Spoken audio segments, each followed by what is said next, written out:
Mika had spent years working 2 jobs to graduate. Her only dream was to lift her family out of poverty. But when her younger sister vanished overnight, Mika's world crumbled. Weeks later, her worst fears were confirmed. Her own certificate had been stolen and used to claim a life meant for her. But what happened at the embassy would shake both their worlds forever. Mika was a quiet and hard-working girl from a small village called Ayole. Life was not easy for her. Every day she woke up early to gather firewood and sell it in the market. At night, when others were sleeping, she went to clean offices just to earn enough money for her school fee. Mika's dream was simple: to finish school and get a good job so she could lift her family out of poverty. She never complained. Even when she was tired or hungry, her heart was full of hope. But at home, things were not fair. Mika had a younger sister named Gani. Gani was beautiful and outgoing, but she didn't like to work or study. She liked to take pictures, dress up, and dream about a soft life. Gani didn't like how people praised Mika for being smart and hardworking. Deep down, she felt jealous, but she never said it out loud. Their mother didn't help the situation. She always treated Gani like a queen, calling her the pretty one, while ignoring all the hard work Mika did. If Mika came home late from work, tired and hungry, their mother barely noticed. But if Gani sneezed, the whole house paid attention. Even though Mika was the one making sacrifices, she was often made to feel invisible. She would hear her mother say things like, "Gani will be the one to shine in life," and it would break her heart. But Mika never stopped working. She believed that one day her hard work would pay off. She believed that being good and honest would win in the end. What she didn't know was that someone very close to her was already planning to steal everything she had worked for. After 7 long years of hard work, hunger, and sleepless nights, Mika finally did it. She graduated with top honors. Everyone in Ayole village talked about her. "That girl is going far," they said with pride. Mika was full of joy. Her dream was finally within reach. She had earned a foreign internship, something very few people from her village had ever done. It was a big opportunity that could change her life and her family's future. All she needed to do was send in her school certificate, and everything would be set. But one morning, as she looked through her documents, her certificate was gone. She searched every corner of the house, every bag, every drawer. Nothing. At first, she thought she had just misplaced it, but then fear crept into her heart. That paper was her future. Without it, she couldn't apply for anything. She told her mother and Gani, but they didn't seem too worried. In fact, Gani had left for the city just days before, saying she got a modeling job and needed to chase her own dreams. Mika was heartbroken, but didn't suspect anything. She continued searching and even went to her school to ask for help. Days turned into weeks, and hope started to fade. Then one afternoon, something shocking happened. A neighbor who had just returned from the city showed Mika a photo on his phone. "Look who I saw at the airport," he said, laughing. Mika looked closely. It was Gani. She was dressed in fancy clothes, standing beside a travel desk, and in her hand was a passport. But what made Mika's heart stop was the name on the paper she was holding. It wasn't Gani's name, it was Mika's. Her own sister had stolen her identity and her future. Mika felt like the ground had fallen from under her feet. Her own sister had taken everything: her certificate, her name, her dream. She cried for days, but she didn't give up. Deep in her heart, Mika knew she had to fight. She had worked too hard for this life to let it slip away. With no savings left, she went to a small moneylender in the village and took a loan, just enough to take her to the capital city. Her hands shook as she signed the papers, but she knew this journey was necessary. When she got to the city, the truth hit her even harder. Gani had not only taken her certificate, she had used Mika's ID number, school records, and even written a fake reference letter, pretending to be a former professor. Everything was perfectly forged. Gani had made herself look like the hard-working sister she had never been. Mika felt like she was fighting a ghost, someone who had stolen her skin and was now living her life. She quickly wrote a letter to the embassy, explaining everything. She even attached proof from her school and local church. But days passed, then weeks, and nothing happened. No one replied. She went to the embassy gate many times, but the guards wouldn't let her in. One man told her, "Do you have a lawyer or someone in power?" Mika just shook her head. She had no one, no big name, no family connections, only her truth. Then one morning, while walking past the embassy building again, she saw a small notice. They were hiring cleaning staff. It wasn't much, but it was her way in. Mika took a deep breath and applied. A few days later, she was hired as a housekeeping assistant. She now cleaned the very halls where decisions about her life were being made. Every day, she wore her uniform with quiet pride, sweeping floors and wiping windows, but keeping her eyes and ears open. She didn't come for the job. She came for justice. And even though no one saw her yet, Mika knew her moment was coming. She was getting closer, step by step. One morning at the embassy, something unexpected happened. One of the cleaners suddenly became sick and couldn't come to work. The supervisor, already stressed because of an important visa panel arriving that day, quickly looked around and saw Mika. "You," he said, "can you help us prepare the meeting rooms today?" Mika nodded immediately. She was always quiet and hard-working, and people trusted her. She didn't know it yet, but this was the moment her fate would begin to change. As she cleaned and helped arrange the chairs, the room was filled with different voices: English, French, local languages. Some officers were practicing with interpreters, preparing for interviews. Then, one of the interpreters made a mistake while translating something in French. Without thinking, Mika softly corrected him. Her French was clear and fluent, something she had learned during her years in school, especially for her internship abroad. The room fell silent for a second. One of the senior consular officers turned and looked at her with surprise. "You speak French?" he asked. Mika nodded. "Yes, sir. I studied it at the university." That officer, Mr. Lionel, was curious. He had seen many cases over the years, and something about Mika's voice and words stayed in his mind. Later that day, he quietly went back to his office and pulled up the file of a girl named Mika Ayole, the one applying for a work visa. The photo on the file showed Ghani. The details were impressive: fluent in French, top of her class, award-winning thesis. But Mr. Lionel frowned. He remembered the girl at the visa interview last week. She didn't speak French at all. She had struggled to answer basic questions. Something didn't feel right. He leaned back in his chair, thinking deeply. Could the real Mika be the cleaner? He didn't want to jump to conclusions, but something was clearly wrong. So, he marked the file with a quiet red flag. Nothing too obvious. Just a small sign for the review team. In his heart, he knew a story was unfolding behind the scenes, one of truth, lies, and stolen dreams. And somehow, the girl with the mop and soft voice was at the center of it all. The big day finally arrived. Ghani walked into the embassy, dressed like a star. Her makeup was perfect, her clothes expensive, and her confidence was sky high. She smiled at everyone and walked as if the world belonged to her. It was her final visa interview, the last step before traveling abroad to begin a new life, a life she had stolen. She had no idea that something was waiting for her behind those embassy doors. She was called into the room and greeted politely by the panel. Everything seemed normal. Ghani sat down, crossing her legs and trying to look serious. One of the interviewers handed her a document and said kindly, "Please read and translate this in French." Ghani stared at the paper. Her smile slowly disappeared. Her heart started to race. She looked again at the paper, but the words meant nothing to her.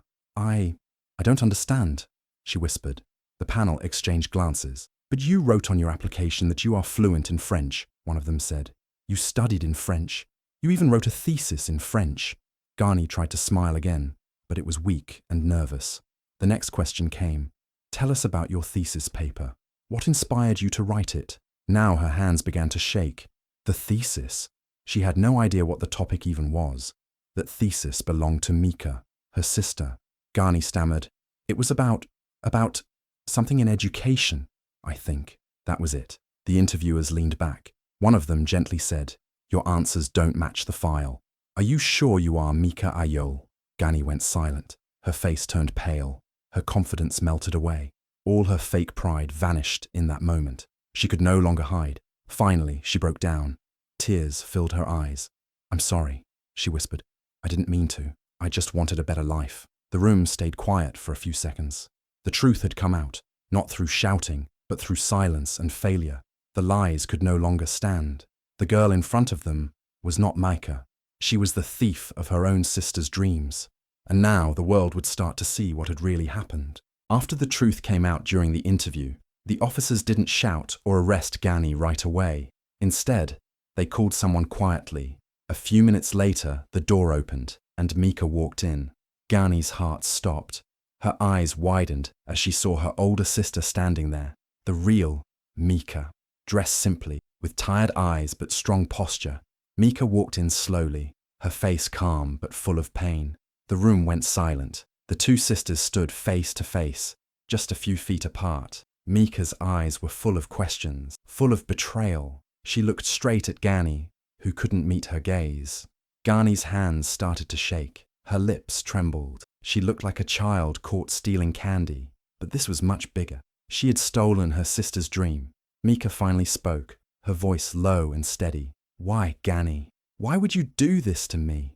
Tears filled Gani's eyes. She dropped her head and whispered, "I'm sorry, Mika. I didn't want to hurt you. I just wanted a chance." "A chance?" Mika asked, her voice rising just a little. "A chance by stealing my name, my future?" Gani couldn't answer. But then, in a soft, broken voice, she said something that shocked everyone in the room. "Mama helped me. She was the one who said you wouldn't survive abroad, that you were too quiet, too simple. She thought no one would pick you, even with your grades. So she helped me forge your documents. She said you were meant to stay in the village." Mika stood frozen. The words hit her harder than anything. Her own mother, the one she worked so hard for, who she sent money to while studying and working late nights, had chosen beauty over brains, chosen Gani over her. One of the officers cleared his throat gently, giving the sisters a moment. Mika didn't cry. She didn't shout. She just stood there, breathing slowly, gathering her strength. Finally she said, "You didn't just betray me, Gani. You betrayed everything I fought for. But I won't let this end here. I deserve justice." The room was heavy with silence again. But this time, Mika wasn't the quiet girl from the village anymore. She was ready to fight, not with fists, but with truth. After everything that happened, the embassy officers looked at Mika. They told her she had the right to press charges against Gani. They said her sister could go to jail for stealing her identity and forging documents. Or Mika could choose a lighter punishment, a permanent travel ban, which meant Gani would never be able to leave the country again. The room was quiet. Everyone waited for Mika's decision. Gani stood there crying softly. Her makeup was ruined, and the confident girl from earlier was gone.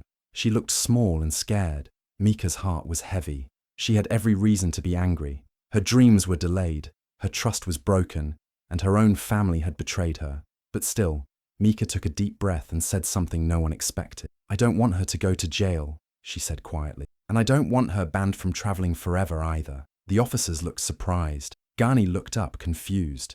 "Then what do you want?" one of the officers asked. Mika looked at her sister and said, "I want her to learn what it feels like to work hard, to earn something honestly. That's something she never learned, and maybe that's why she did this." She turned to the officers. "I want her to work for 3 years at the women's training center here in the city. Let her teach, clean, assist, whatever is needed. Let her see what it's like to build something without lies." The embassy staff looked at each other, nodded, and agreed. Gani's punishment would be to work at the center without pay, to serve and learn. It wasn't jail, it wasn't a ban, but it was a lesson. Gani fell to her knees, crying harder. She thanked Mika through her tears, but Mika didn't smile. She only said, "Don't thank me, just change." And with that, Mika walked away, her head held high. She didn't choose revenge. She didn't let anger control her. She chose something stronger, mercy with meaning. She gave her sister a second chance, but not without a cost. She wanted her to become better, not just get punished. And that decision made Mika even more powerful than anyone expected. The story could have ended quietly, but fate had something else in mind. One of the consular officers who had watched everything unfold was deeply touched by Mika's kindness and strength. He had never seen someone so calm and brave, especially after such a big betrayal. Mika didn't beg or scream. She didn't want revenge. She just wanted her sister to learn and change. That kind of heart, he thought, deserved to be known. So, he wrote about Mika's story online. He didn't use her full name or face at first. He just wrote about a girl from a small village who worked hard, got betrayed by her own sister, and still chose to forgive. He shared how she swept embassy floors just to stay close to the truth, and how she helped uncover a lie with quiet wisdom. He ended the post saying, "She may not wear a crown, but to me, she is royalty." Within hours, the story began to spread. People shared it on social media, blogs, and even news sites. Everyone was amazed. Thousands of comments poured in, praising Mika's courage, her intelligence, and especially her big heart. "She's the kind of woman we should all learn from," someone wrote. "She didn't just win, she lifted others with her choice." Soon, people started asking how they could help her. Some offered money, others offered job connections. Many asked, "Where is she now? We want to support her dream." And then, something amazing happened. A top university abroad reached out through the embassy. They had seen the story. They wanted Mika to come and complete her master's degree, fully funded. This time, it would be under her real name, her real documents, her real identity, no lies, no shadows. When Mika heard the news, she cried, not because she was sad, but because the world finally saw her. Not the plain girl her mother once ignored, not the background figure always cleaning and working, but the strong, wise, and brilliant woman she truly was. And this time, her story was just beginning. Gani's world turned upside down. No more fancy clothes, no more easy lives. She had to start working at the women's training center, just like Mika asked. At first, she hated every moment, sweeping floors, washing toilets, helping others learn small trades like sewing and hairdressing. It felt like punishment. People looked at her with judgment, whispering, "That's the girl who stole her sister's identity." The shame followed her like a shadow. But over time, something started to change. Gani began to listen to the women she worked with. Some had no parents, some had been abused. Some were just like Mika, fighters, dreamers, survivors. Slowly, she started helping with care. She learned how to stitch, how to organize lessons, how to guide others. For the first time in her life, Gani felt tired at night, but in a good way. She realized that working hard didn't make someone less beautiful. It made them stronger, more human. By the end of the 3 years, she had a new respect for Mika and for herself. While Gani served her time, Mika was flying high. She went abroad, where she studied education and technology. Her professors loved her brilliance and discipline, but Mika never forgot home. Every month, she sent money back, not to her mother, but to her old school. She bought new books, computers, and even helped build a small library. She wrote letters to young girls in Ayole telling them, "Don't give up. Even if no one believes in you, believe in yourself." People in the village started to speak of her with pride. "That's Mika, our daughter," they said. "She's changing our future." And even Gani, now quieter and more thoughtful, would smile when she heard Mika's name. Because now she knew her sister wasn't just smart, she was a hero. And maybe, just maybe, Gani could be one too. Years had passed. Mika was now teaching at a university abroad, respected and admired. One quiet morning, she walked to her mailbox and found something unexpected. A letter, handwritten, with careful strokes.